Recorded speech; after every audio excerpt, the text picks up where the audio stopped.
징소리가 귀를 찢습니다. 땡그랑 땡그랑 땡그랑 장부 소리가 가슴을 울립니다. 덩기덕 쿵덕 덩기덕 쿵덕. 저는 지금 구슬하고 있습니다. 새벽 2시 경기도 어느 시골 마을 낡은 한옥마당. 하얀 무복을 입고 머리를 풀었으며 맨발입니다.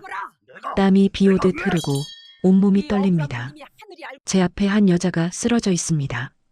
30대 초반. 입에서 거품을 흘리고 있고 눈은 뒤집혔습니다. 여자가 온몸을 비틀며 경련합니다. 으아! 여자가 비명을 지릅니다. 여자 목소리가 아닌 남자 목소리이고 굵고 거칩니다. 나가지 않겠다. 이 몸은 내 거다. 귀신입니다. 여자 몸속에 들어간 귀신이 저항하고 있습니다. 옆에서 여자의 남편이 울고 있고 60대 어머니가 두 손을 모으고 빌고 있습니다. 제발, 제발 우리 며느리 살려주세요. 저는 알고 있습니다. 이 귀신이 누군지 보입니다. 제 눈에는 40대 남자이고 작업복을 입었습니다. 안전모를 썼는데 온몸이 피투성이입니다. 여자 뒤에 서서 여자 어깨를 움켜쥐고 있습니다. 건설 현장에서 죽은 사람으로 5년 전 이 마을 아파트 공사장에서 추락사했습니다. 억울하게 죽었습니다. 작업하는데 안전장치가 없었습니다. 회사는 책임지지 않았고 가족은 보상도 받지 못했습니다.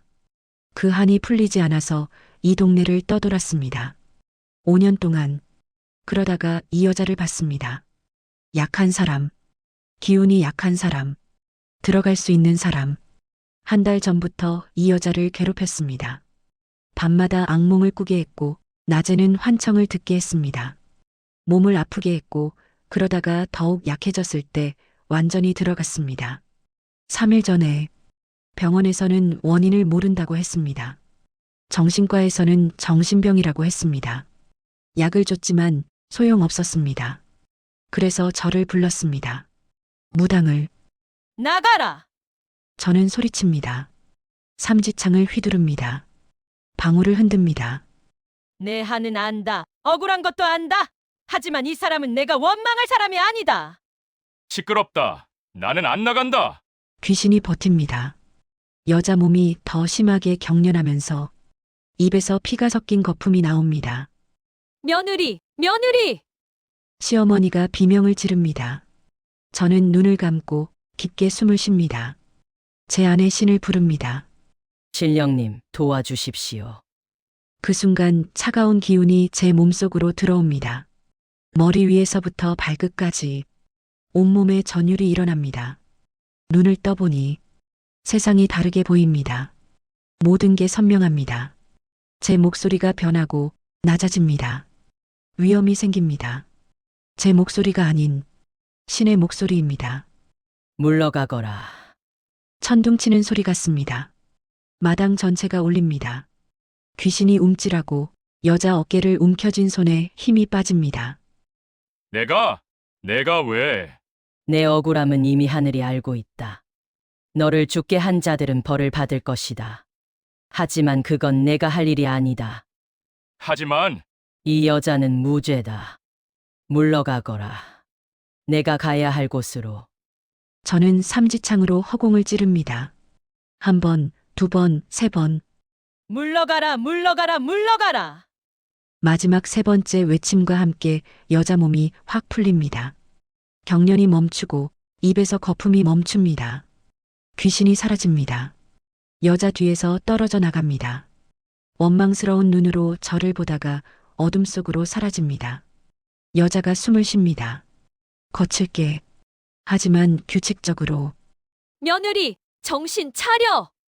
시어머니가 달려갑니다. 여자를 흔듭니다. 여자가 눈을 뜹니다. 천천히. 정상적인 눈입니다. 뒤집히지 않았습니다. 어머니? 정상적인 여자의 목소리입니다. 그래, 내 며느리 정신 차렸구나. 시어머니가 며느리를 안고 옵니다. 남편도 달려와서 앉습니다. 여보, 미안해. 가족들이 울고 울면서 기쁨의 눈물을 흘립니다. 저는 한쪽에 서서 보면서 땀을 닦습니다. 온몸에 힘이 빠지고 제 안에 있던 신이 빠져나갑니다. 저는 다시 저로 돌아옵니다. 평범한 62세 여자. 무당. 시어머니가 제게 달려옵니다. 제 손을 잡습니다. 선생님, 고맙습니다. 정말 고맙습니다. 우리 며느리 살려주셔서 괜찮습니다. 제 일입니다. 은혜를 어떻게 갚아야 할지 봉투를 줍니다. 두둑합니다. 아마 100만 원쯤 되겠지요. 너무 많으십니다. 아닙니다. 이게 어디 돈으로 계산할 수 있습니까? 저는 봉투를 받습니다. 저를 받습니다. 집으로 돌아옵니다. 새벽 4시입니다. 집에 도착했습니다. 샤워를 합니다. 무복을 벗습니다. 평범한 옷으로 갈아입습니다. 거울을 봅니다. 피곤한 얼굴입니다. 주름진 얼굴입니다. 늙은 여자입니다.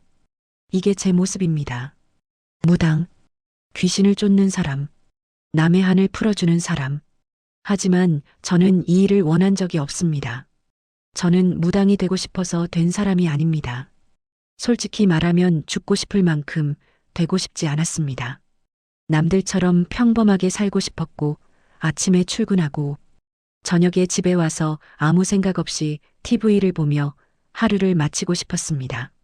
주말에는 친구들과 등산도 가고, 명절에는 가족들과 모여 떡국도 먹고, 그렇게 평범하게 늙어가고 싶었습니다.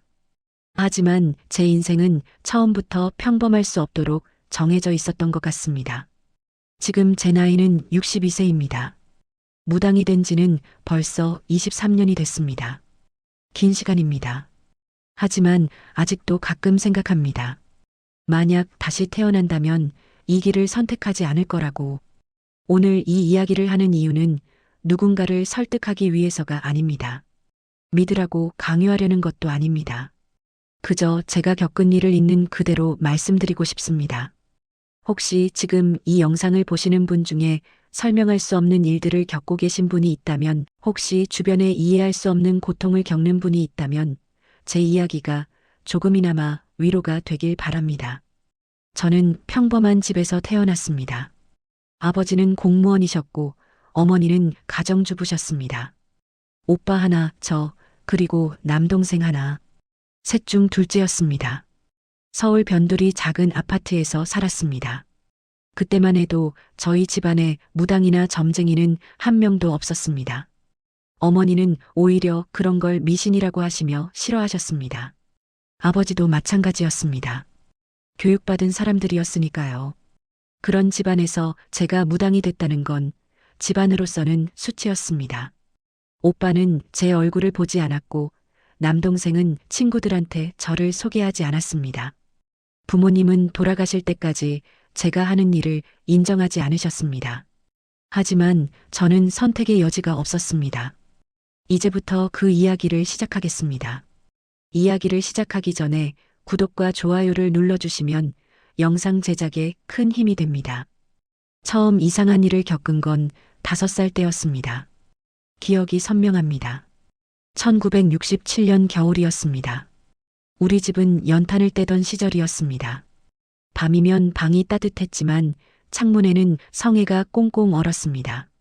그날 밤 잠이 들려는데 방 한쪽 구석에 누군가 서 있는 게 보였습니다. 할머니 같았습니다. 하얀 저고리를 입고 계셨습니다. 가만히 서서 저를 보고 계셨습니다. 무섭지는 않았습니다. 그냥 이상했습니다. 왜 할머니가 우리 방에 계실까? 옆에서 자던 어머니를 깨웠습니다. 엄마, 저기 할머니 계셔. 어머니가 일어나 불을 켰습니다. 아무도 없었습니다. 구석을 보니 그냥 옷걸이에 걸린 옷만 있었습니다. 헛것봤구나. 자거라. 어머니는 그렇게 말씀하시고 다시 주무셨습니다. 하지만 저는 알았습니다.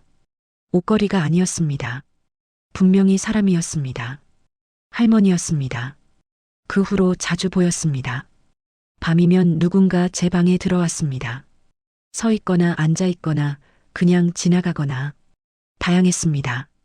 말을 걸지는 않았습니다. 저도 무서워서 못 봤습니다. 이불을 뒤집어 쓰고 떨었습니다.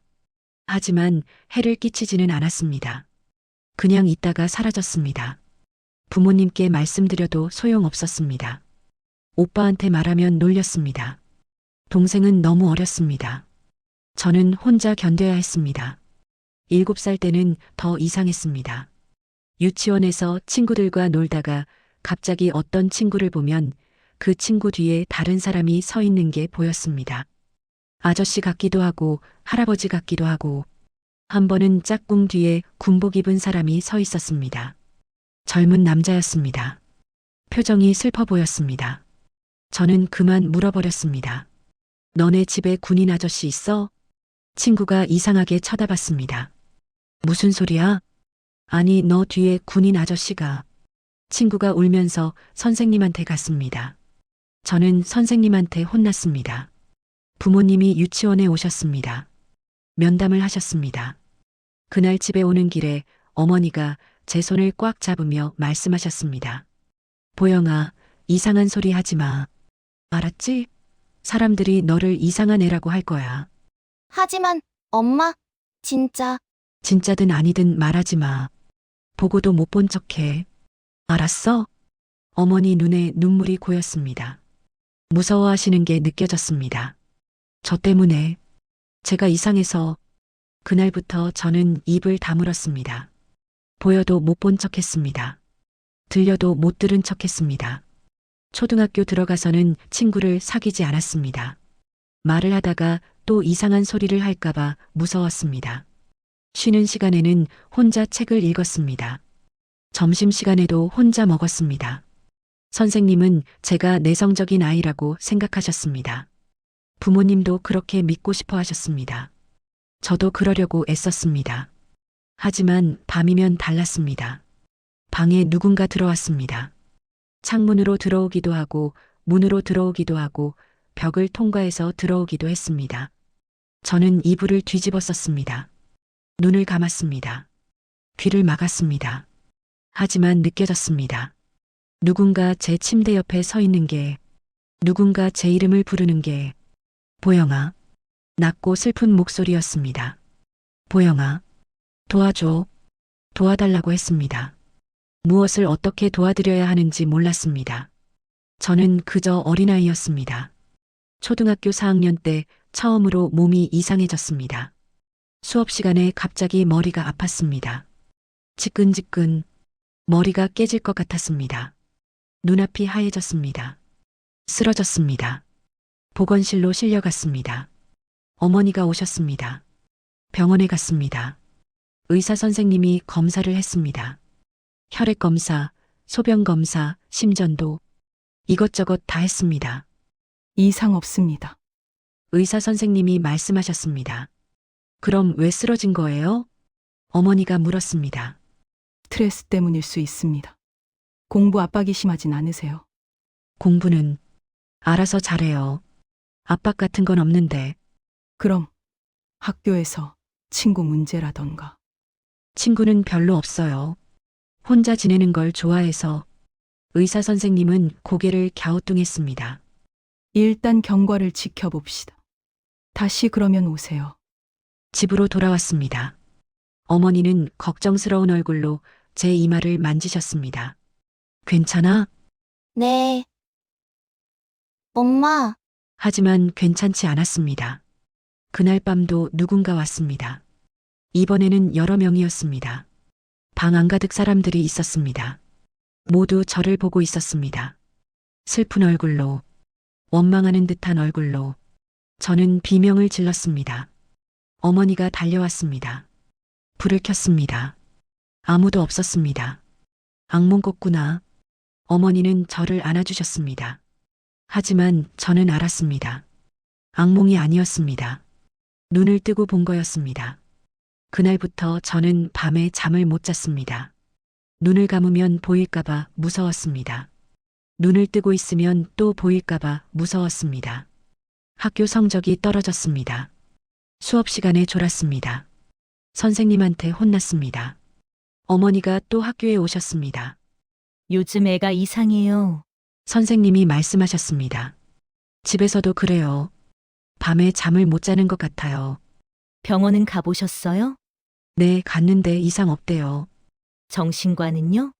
그 말에 어머니 얼굴이 굳었습니다. 우리 애가 정신병자는 아니에요. 아니, 그게 아니라 어머니는 화를 내시며 집으로 돌아오셨습니다. 그날 밤 아버지와 싸우셨습니다. 애를 정신과에 데려가래요. 그럼 데려가봐. 미친 애 취급하잖아요. 그럼 어떡하라고. 애가 이상하잖아. 이상한 애. 저는 이상한 애였습니다. 중학교에 들어가면서 상황은 더 나빠졌습니다. 몸이 본격적으로 이상해지기 시작했습니다. 두통은 일상이 됐습니다. 매일 아팠습니다. 진통제를 먹었습니다. 처음에는 한 알이면 됐습니다. 나중에는 2알, 3알로 늘었습니다. 그래도 안 나았습니다. 어지러움도 심했습니다. 복도를 걷다가 갑자기 세상이 빙글빙글 돌았습니다. 벽을 잡고 서 있어야 했습니다. 친구들이 쳐다봤습니다. 수군거렸습니다. 저 애 또 저런 애. 이상한 애야. 귓속말이 들렸습니다. 모른 척 했습니다. 하지만 아팠습니다. 중학교 1학년 여름방학 때였습니다. 집에서 저녁을 먹다가 갑자기 숨이 안 쉬어졌습니다. 목이 막히는 것 같았습니다. 손으로 목을 잡았습니다. 헥헥거렸습니다. 보영아. 어머니가 소리쳤습니다. 아버지가 제 등을 두드렸습니다. 119를 불렀습니다. 응급실에 실려갔습니다. 산소 마스크를 썼습니다. 주사를 맞았습니다. 1시간쯤 지나니 숨이 돌아왔습니다. 의사 선생님이 물었습니다. 천식이 있나요? 없어요. 알레르기는요? 없어요. 뭘 먹었죠? 그냥 밥이요. 김치찌개랑 밥. 평소에도 먹던 건가요? 네. 의사 선생님은 이해할 수 없다는 표정이었습니다. 일단 경과를 지켜봅시다. 호흡곤란이 다시 오면 바로 오세요. 그날 밤 병원 침대에 누워 있는데 또 보였습니다. 병실 커튼 뒤에 누군가 서 있었습니다. 남자 같았습니다. 키가 컸습니다. 가만히 저를 보고 있었습니다. 표정이 없었습니다. 그냥 보고만 있었습니다. 저는 눈을 감았습니다. 떨었습니다. 이불을 머리까지 덮었습니다. 다음 날 퇴원했습니다. 집으로 왔습니다. 학교는 못 갔습니다. 몸이 너무 약했습니다. 한 달 동안 학교를 쉬었습니다. 그 한 달 동안 병원을 5곳이나 갔습니다. 대학병원도 갔습니다. 큰 병원에서 정밀 검사를 받았습니다. CT도 찍고 MRI도 찍고 온갖 검사를 다 했습니다. 결과는 똑같았습니다. 이상 없습니다. 어머니는 울었습니다. 그럼 왜 이러는 거예요? 우리 애가 왜 이렇게 아픈 거예요? 의사 선생님도 난처해했습니다. 신체적으로는 문제가 없습니다. 정신적인 부분을 한번 살펴보시는 게. 우리의 정신은 멀쩡해요. 어머니는 소리를 지르셨습니다. 집으로 돌아오는 차 안에서 어머니가 말씀하셨습니다. 보영아, 엄마를 봐. 저는 어머니를 봤습니다. 어머니 눈에 눈물이 가득했습니다. 정말 아무것도 안 보여? 안 들려? 저는 알았습니다. 어머니가 뭘 물어보시는지. 오랜 침묵 끝에 저는 고백했습니다. 보여요. 엄마. 어머니가 숨을 죽였습니다. 뭐가 보이는데? 사람들이요. 밤마다 와요. 낮에도 가끔 보여요. 어머니는 한참 아무 말도 하지 못하셨습니다. 그러다가 작은 목소리로 말씀하셨습니다. 너 할머니 닮았구나. 할머니요? 너 외할머니. 그분도 그랬어. 보이고 들린다고 했어. 나는 미신이라고 믿지 않았는데. 어머니는 눈물을 닦았습니다. 외할머니가 돌아가시기 전에 말씀하셨어. 이 집안 여자 중 한 명은 그 길을 갈 거라고. 나는 아니길 바랐는데. 내가 그날 처음 알았습니다. 제 외할머니도 무당이셨다는 걸. 어머니가 평생 숨겨왔다는 걸. 엄마는 어떻게 안 그랬어요? 나도 어릴 때 좀 보였어. 근데 안 믿으려고 했어. 무시했어. 그랬더니 사라졌어. 너도 그렇게 해. 해봤어요. 안 돼요. 더 심해져요. 그래도 버텨. 무당이 되면 안 돼. 절대로. 어머니는 단호했습니다. 그날부터 저는 더 열심히 버텼습니다. 보여도 안 보는 척, 들려도 안 들은 척, 아파도 참는 척. 하지만 버티면 버틸수록 몸은 더 망가졌습니다. 중학교 2학년 때는 일주일에 한 번씩 쓰러졌습니다. 수업 중에, 복도에서, 화장실에서 아무 예고 없이 쓰러졌습니다. 구급차가 학교에 자주 왔습니다. 친구들이 수군거렸습니다. 저 애 진짜 이상해. 귀신 들렸나 봐. 가까이 하지 마. 저는 완전히 외톨이가 됐습니다. 중학교 3학년 때는 학교를 제대로 다니지 못했습니다. 한 달의 절반은 결석했습니다. 집에 누워 있었습니다. 밤마다 악몽을 꿨습니다. 아니, 악몽이 아니었습니다. 누군가 제 꿈에 들어왔습니다. 말을 걸었습니다. 도와줘. 억울해. 내 이야기를 들어줘. 저는 귀를 막았습니다. 소리를 질렀습니다. 깨어났습니다. 온몸이 땀으로 젖어 있었습니다. 어머니가 제 방에 들어왔습니다. 저를 안아주셨습니다. 괜찮아, 괜찮아. 하지만 괜찮지 않았습니다. 저는 점점 미쳐가고 있었습니다. 고등학교는 겨우 들어갔습니다. 성적이 바닥이었지만 집 근처 인문계 고등학교에 들어갔습니다. 하지만 다니지 못했습니다. 한 학기도 제대로 못 다녔습니다. 몸이 말을 안 들었습니다. 아침에 일어나지 못했습니다. 온몸에 힘이 없었습니다. 다리가 후들거렸습니다. 일어서면 쓰러졌습니다. 어머니는 학교에 휴학계를 냈습니다. 1년 휴학. 그 1년 동안 집에만 있었습니다. 친구도 없었습니다. 밖에 나가지도 않았습니다. 그냥 방에 누워 있었습니다.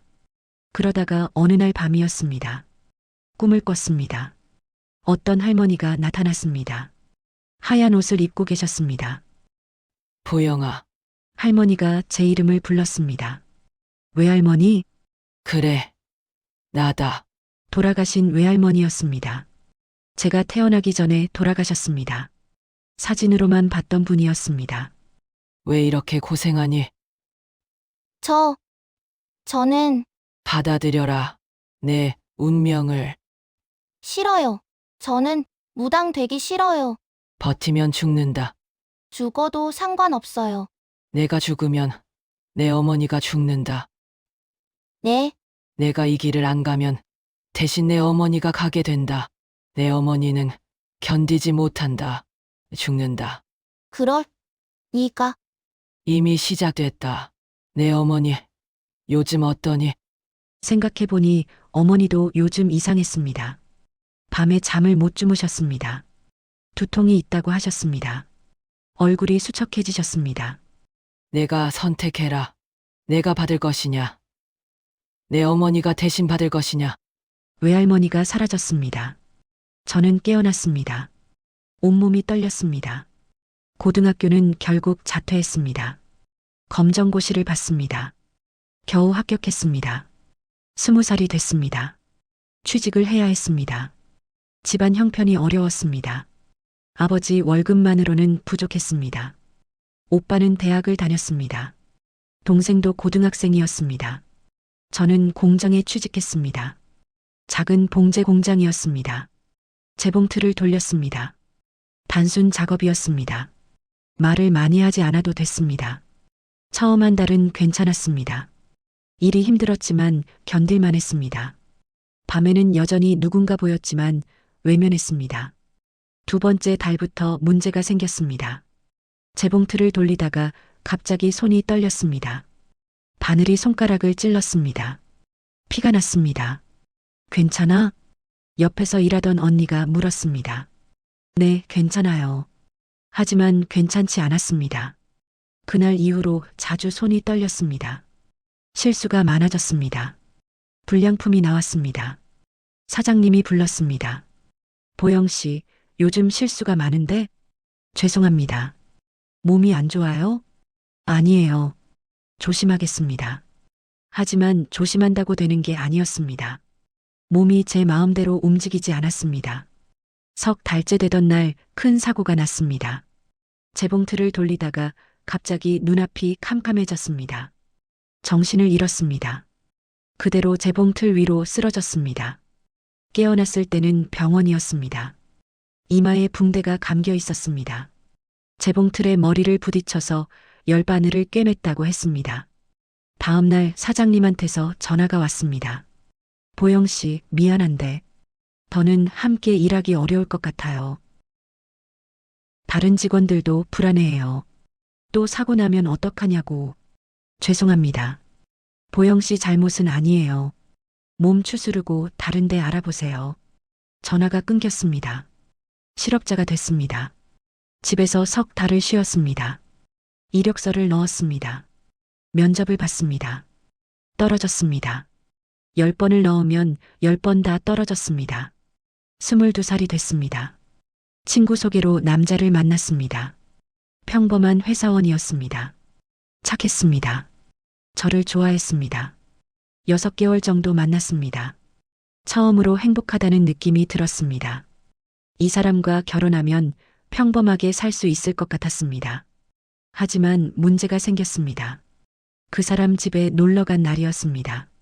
저녁을 먹고 있는데 갑자기 그 사람 옆에 할아버지가 보였습니다. 한복을 입고 계셨습니다. 인자하게 생기셨습니다. 돌아가신 할아버지인 것 같았습니다. 그 사람을 보고 계셨습니다. 흐뭇한 표정으로. 저는 아무 말도 하지 않으려고 했습니다. 하지만 그 할아버지가 제게 고개를 돌리셨습니다. 눈이 마주쳤습니다. 애야. 할아버지가 말씀하셨습니다. 목소리가 들렸습니다. 우리 손자 잘 부탁한다. 저는 깜짝 놀라서 젓가락을 떨어뜨렸습니다. 괜찮아? 그 사람이 물었습니다.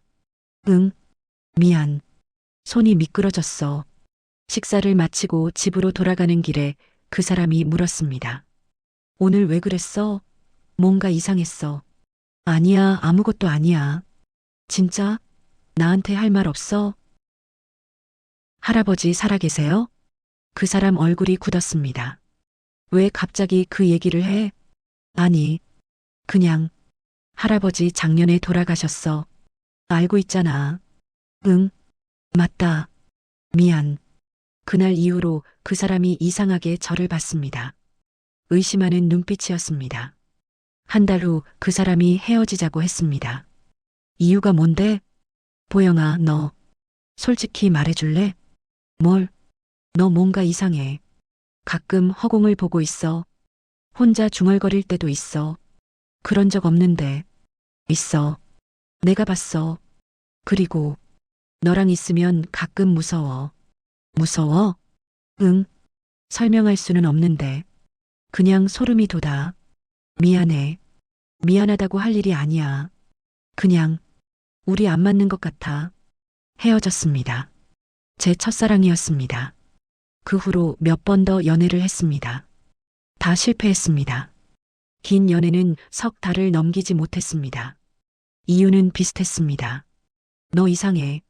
너랑 있으면 불안해. 미안한데 못 만나겠어. 26살이 됐습니다. 친구들은 다 결혼했습니다. 저만 혼자 남았습니다.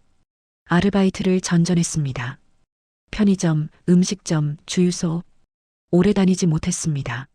한 곳에서 석 달 이상 버틴 적이 없었습니다. 몸이 말을 안 들었으니까요.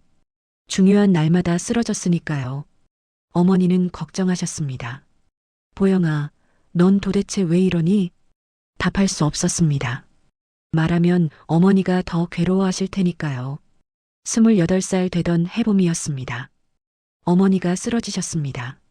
뇌경색이었습니다. 반신불수가 됐습니다. 말씀도 제대로 못하셨습니다.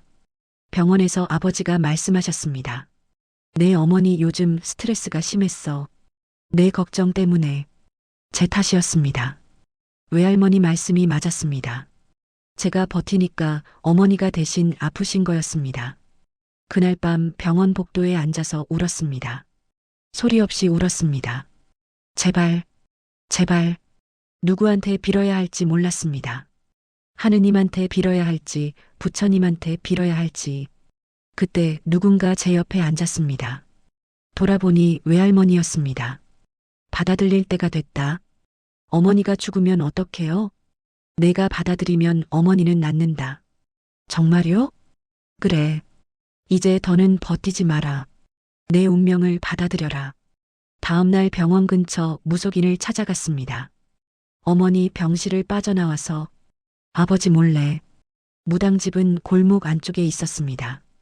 오래된 한옥이었습니다. 대문을 열고 들어갔습니다. 마당에 한 할머니가 앉아 계셨습니다. 60대쯤 돼 보였습니다. 저를 보자마자 할머니가 말씀하셨습니다. 오느라 고생했네. 네, 앉아라. 저는 할머니 앞에 앉았습니다. 할머니가 제 얼굴을 한참 보시더니 한숨을 쉬셨습니다. 버티느라 고생 많았네. 눈물이 났습니다. 그 한마디에 버티느라 고생했다는 말에 어떻게 아세요? 보이지? 내 뒤에 사람들이 줄지어 서 있어. 몇 명인지 셀 수도 없을 정도야. 저는 뒤를 돌아봤습니다. 아무도 없었습니다. 넌 안 보여. 넌 아직 받아들이지 않았으니까. 하지만 나는 보여. 저분들이 널 기다리고 있어. 오래전부터.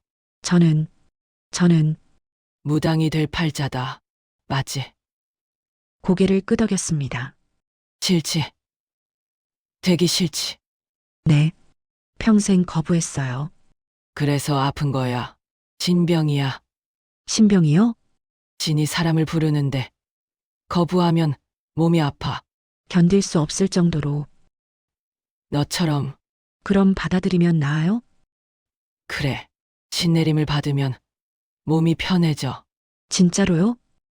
진짜야. 대신 할머니가 말을 멈췄습니다. 대신 평범한 삶은 끝이야. 일반 사람들처럼 살 수 없어. 알아요. 어차피 지금도 못 살고 있어요. 그리고 힘들어. 무당으로 산다는 건 남의 인생을 떠안는 거야. 남의 아픔, 남의 슬픔, 남의 전부 내가 받아야 해. 그래도 지금보다는 나을까요? 적어도 내 몸은 편해질 거야. 그리고 내 어머니도. 어머니요? 어머니 아프지? 뇌경색. 어떻게? 내가 거부하니까 대신 어머니한테 간 거야. 신이. 내가 받아들이면 어머니는 회복돼. 외할머니 말씀과 똑같았습니다. 지금 결정해야 해. 받아들일 거냐? 계속 거부할 거냐?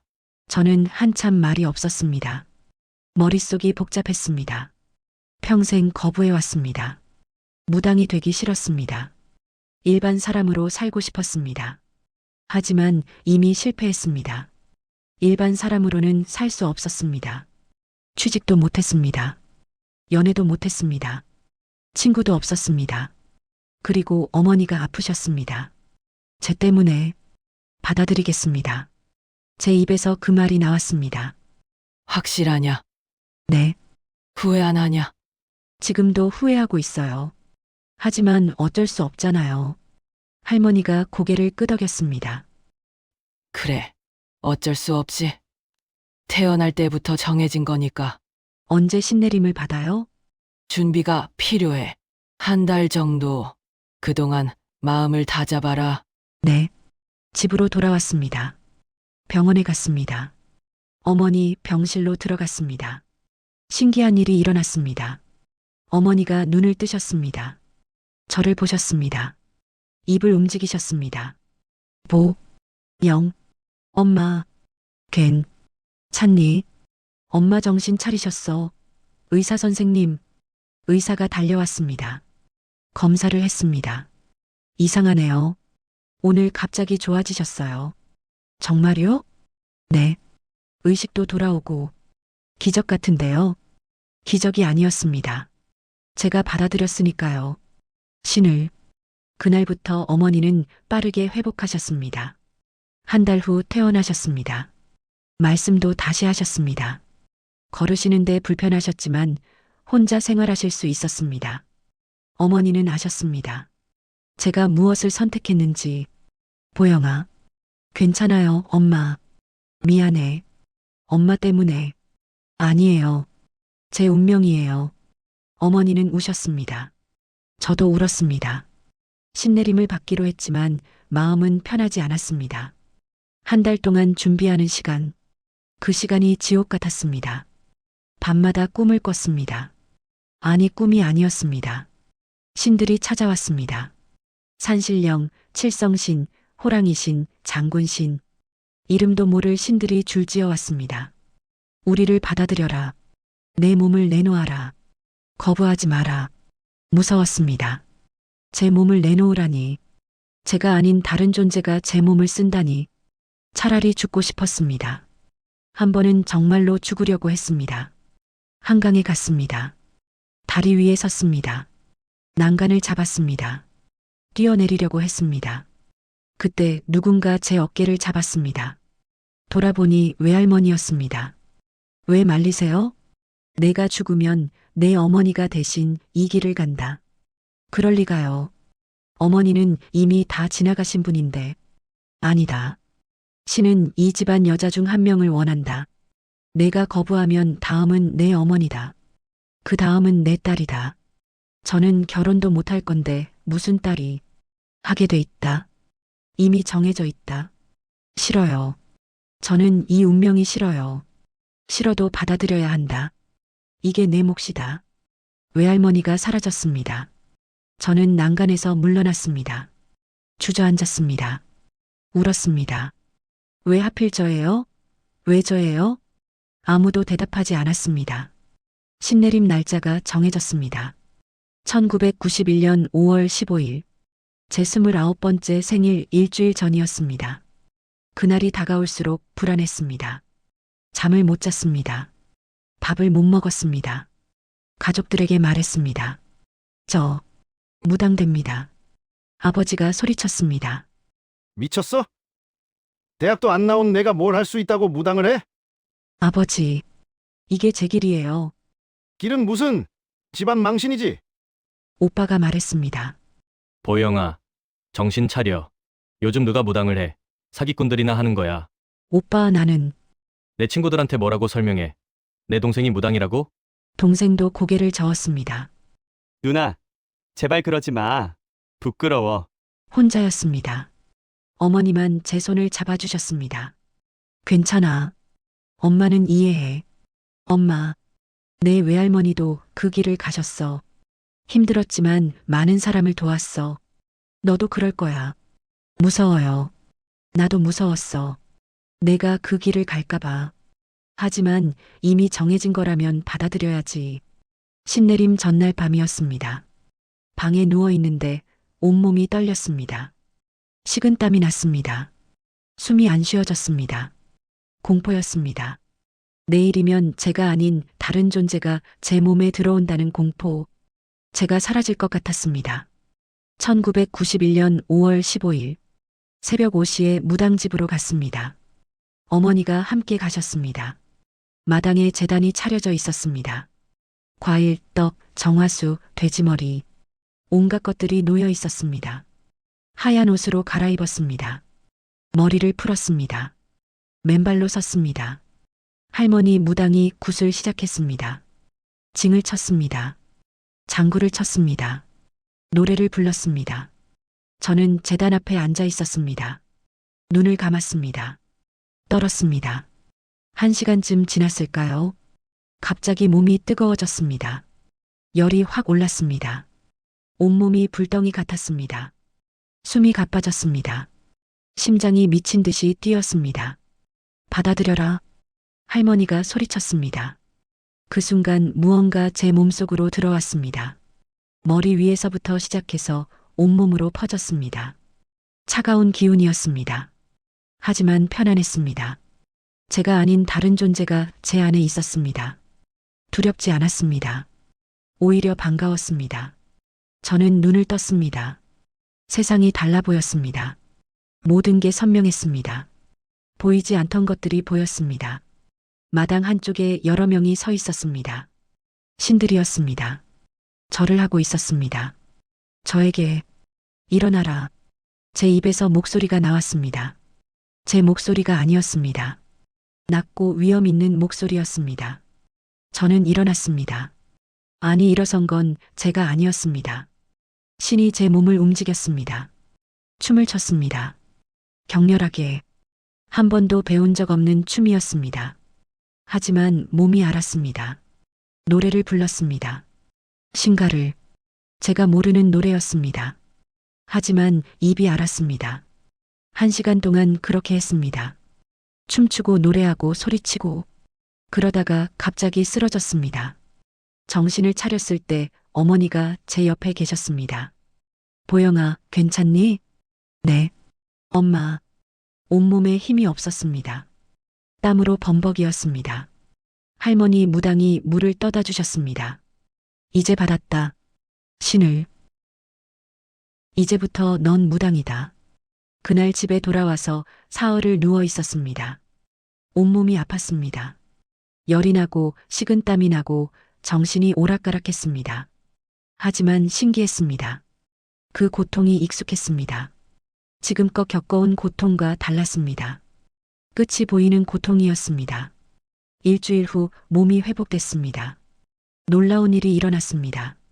평생 저를 괴롭히던 증상들이 사라졌습니다. 두통이 없었습니다. 어지러움이 없었습니다. 숨이 막히지 않았습니다. 몸이 가벼웠습니다.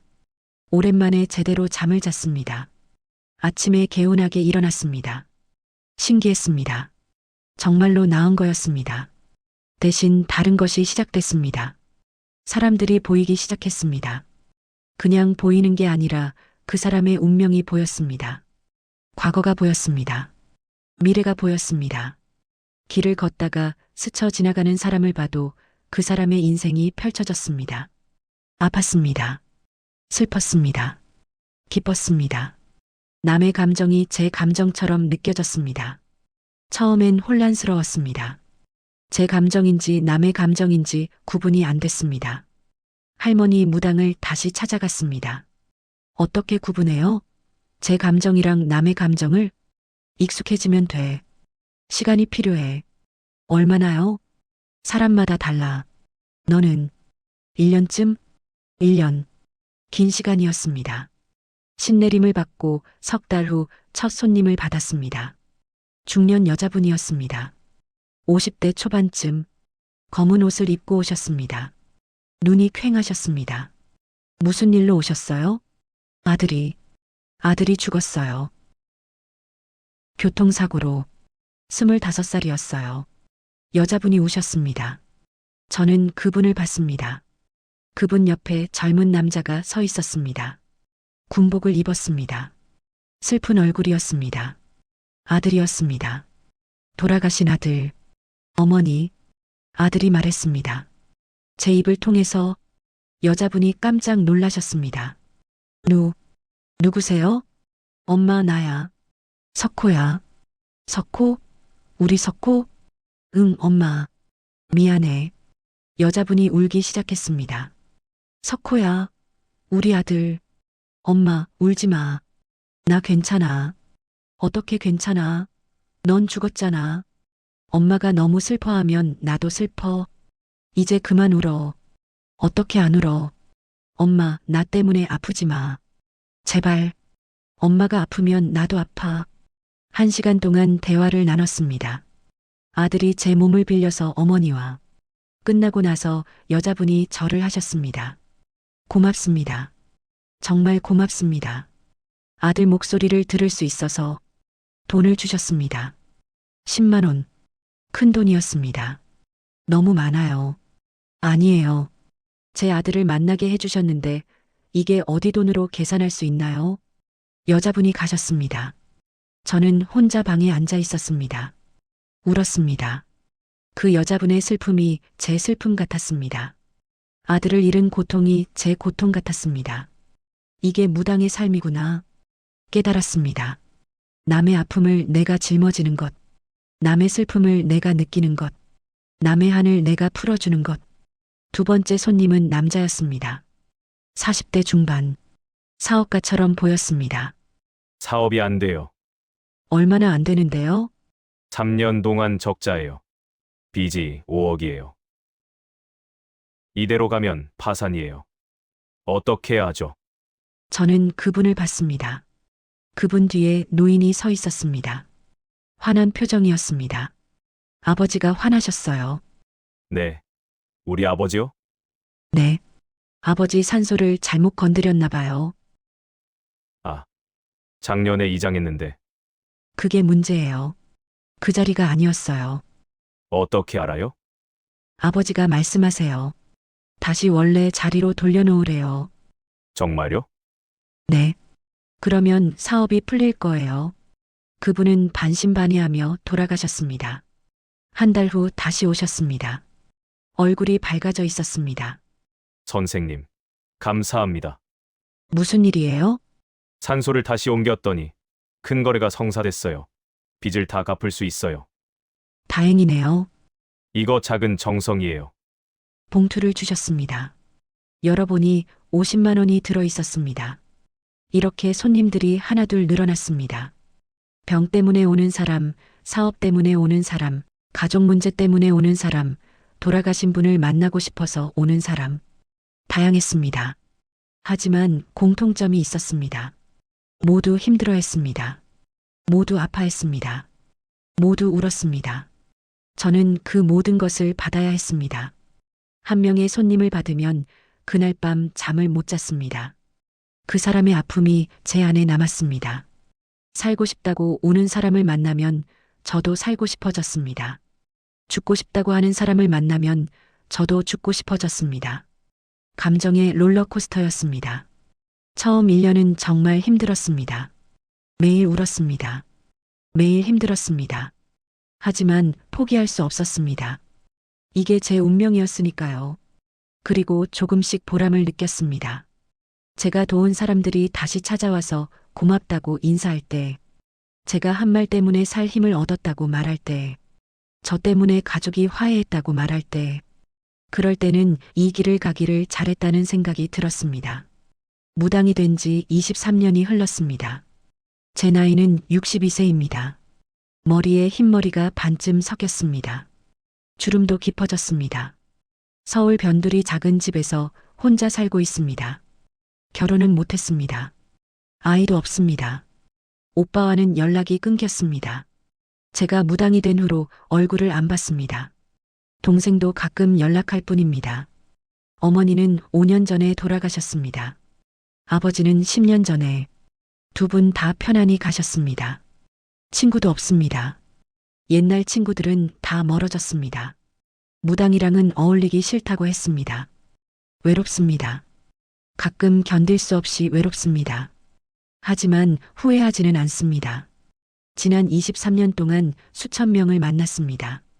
그들의 이야기를 들었습니다. 그들의 아픔을 함께 나눴습니다. 어떤 사람은 살아야 할 이유를 찾았습니다. 어떤 사람은 돌아가신 가족과 화해했습니다. 어떤 사람은 새로운 시작을 했습니다. 제가 도왔습니다. 저를 통해서 신이 도왔습니다. 그게 제 역할이었습니다. 지금도 손님들이 옵니다. 예전만큼은 아니지만 꾸준히 옵니다. 어제는 30대 여자분이 오셨습니다. 남편과 이혼하고 싶다고 하셨습니다. 왜요? 외도를 했어요. 용서할 수 있을까요? 저는 그분을 봤습니다. 그분의 미래가 보였습니다. 용서하시면 행복해요. 정말요? 네. 남편분도 후회하고 있어요. 진심으로. 어떻게 알아요? 보여요. 그분 마음이. 여자분은 울면서 돌아가셨습니다. 오늘은 60대 남자분이 오셨습니다. 암 선고를 받으셨다고 합니다. 얼마나 살 수 있을까요? 솔직하게 말씀해 주세요. 저는 그분을 봤습니다. 그리 길지 않았습니다. 1년쯤.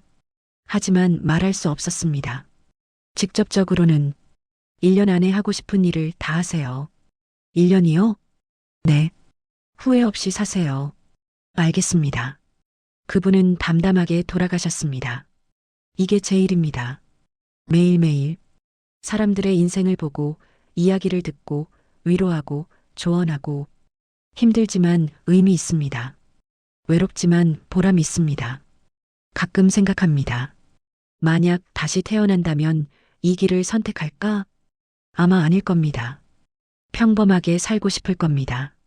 하지만 또 태어나면 또 이 운명을 받을 겁니다. 피할 수 없으니까요. 그렇다면 받아들이는 게 낫습니다. 저항하지 않고, 원망하지 않고, 그저 제 몫을 다하는 겁니다. 이 영상을 보고 계시는 분들께 하고 싶은 말이 있습니다. 혹시 지금 도망치고 싶은 인생을 살고 계신가요? 혹시 피하고 싶은 운명과 마주하고 계신가요? 저도 그랬습니다. 평생 도망쳤습니다. 29년 동안. 하지만 결국 받아들였습니다. 더 이상 도망칠 곳이 없었으니까요. 그리고 깨달았습니다. 인생에는 선택이 아닌 수용이 필요한 순간이 있다는 것을요. 우리가 아무리 원하지 않아도, 아무리 싫어해도 피할 수 없는 일들이 있습니다. 그럴 때는 받아들이는 게 답입니다. 저항하면 더 아픕니다. 거부하면 더 힘듭니다. 받아들이면 적어도 평안해집니다. 저는 무당입니다. 되고 싶지 않았지만 된 무당입니다. 하지만 지금은 제 일에 자부심이 있습니다. 힘든 사람들을 돕고 있으니까요. 아픈 사람들을 위로하고 있으니까요. 여러분도 마찬가지입니다. 지금 하기 싫은 일을 하고 계시나요? 원하지 않는 삶을 살고 계시나요? 하지만 그게 어쩔 수 없는 일이라면, 피할 수 없는 운명이라면 받아들이십시오. 저항하지 마시고 수용하십시오. 그러면 길이 보입니다. 의미가 보입니다. 저는 오늘도 제 팔자를 안고 하루를 살아갑니다. 어제도 그랬고 내일도 그럴 겁니다. 힘들지만 괜찮습니다. 이게 제 인생이니까요. 여러분의 인생도 응원합니다. 힘내십시오.